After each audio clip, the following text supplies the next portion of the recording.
One of these couldn't put it down books. It's called Poisoned. It was authored by an attorney who just, I have to say, lived in misery. His health fell apart in the mid-1980s, late 1980s, and took him years and years to figure out why. He mentions in one of the chapters here, I like these chapters, in chapter 14, he said, you know what, Doug, I can go into a person's home now. How long have I been telling you this? When Ruth and I sold our home out in the country and moved to the city, we started looking at nice homes. I'm telling you, folks, 2 out of 3 of them, we'd walk in, whew, the realtor didn't know, we knew. Welcome, Alan Bell. Thank you so much, Alan, for being on TV and telling your story. This book has become one of my favorite books because you itemize the misery, the wheelchairs, the blood, everything you suffered from, and then a little girl that helped you get better. Talk about that a little bit. You know, it's an ironic thing. It was a spiritual journey as well. I was isolated for 8 years in a bubble. I ended up in a wheelchair tethered to an oxygen tank, away from civilization, 50 miles away in all directions from civilization. And it was just me and my little girl. And I fought to stay alive so she wouldn't become an orphan. And I believe that I had a spiritual encounter that promoted me to try and find a way out of this bubble so she wouldn't become an orphan. And not only that, but I began a journey in trying to fight for other people who had become ill as well. You know, all human disease and premature death is just caused by 2 things: the genes we're born with and the environment that we're exposed to. That's it. And we can control our environment. And that's why I wrote this book.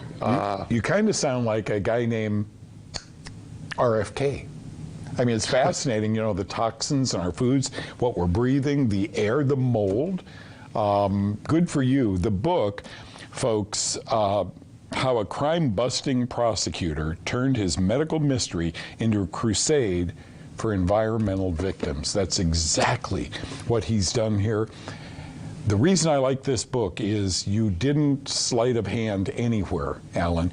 You told the story, sometimes embarrassingly, of your first court date, you know, and how your sickness imposed on your ability to perform what you had been schooled in. Are you okay today, and what got you okay? Well, I am okay today, but I still have the injury. So I control it through anti-seizure medicines and lifestyle modification. It enabled me to become functional to the point where I can go out and help other people in the legal arena. You know, it's interesting you brought up RFK. You know, Bobby endorsed my book. He's on the cover of the book. I had actually a case with Bobby, and I've collaborated with him on several issues regarding our environment's impact upon human health. Wow, that's important. And he, to a certain extent, talks about, you know, I have followed him for years, talks about his struggles or what he's seen in other families. As an attorney, you guys get to see things a doctor doesn't, and then doctors see things you don't. But there are people being injured by mold, by chemicals, by impure water, by the 110 tower. That's kind of where this all started, right, in Fort Lauderdale? That's where it all started. You know, I was an organized crime prosecutor back in the 80s. I went into a brand new building. I got sick in the building. Other coworkers got sick as well. We couldn't figure out what it was. We thought it was a virus, a cold, a flu. And as it turns out, it was the new building materials in the building that got us sick. You know, many chronic diseases are the 2 biggest killers in this country. Let's talk about cancer. You know, 1 out of every 2 men are going to get cancer. 1 out of every 3 women are going to get cancer. And 80% of all cancers is caused by what you breathe and what you touch and what you eat and what you drink in your everyday life. Heart disease. We used to think that it was just about diet and exercise. We now know it's about what you breathe and what you touch. If you live within a half a mile from a freeway, your chances of getting heart disease triples, according to Harvard Medical School. So these aren't just obscure, unknown diseases. These are mainstream diseases that are killing our population. He says thank you, Alan. The book, it's interesting. Some of this book was probably penned when he didn't feel so well. All his notes, right? Legal notes. The book is genius, folks. Look, so many of you are wondering, you watch my show, thank you, and wonder, could this, it couldn't be my stomach, couldn't be my depression, my suicidal depression.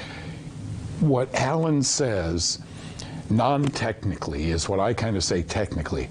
It not only could, it probably does. Watch out for toxins in your environment, especially the big M, the mold. Penned by a guy named Alan Bell. I am honored to have you on the show today, sir. I think this segment is going to open a lot of eyes, especially if they go to Amazon, get this book. It's a 1-day, 2-day read. Thank you, Alan. Appreciate you being here. Thank you for having me, Doug. You're doing some great things. You're bringing a lot of good things to millions of people, Thank you changing their lives. Thank you so much. From you, that's quite an honor. Thank you.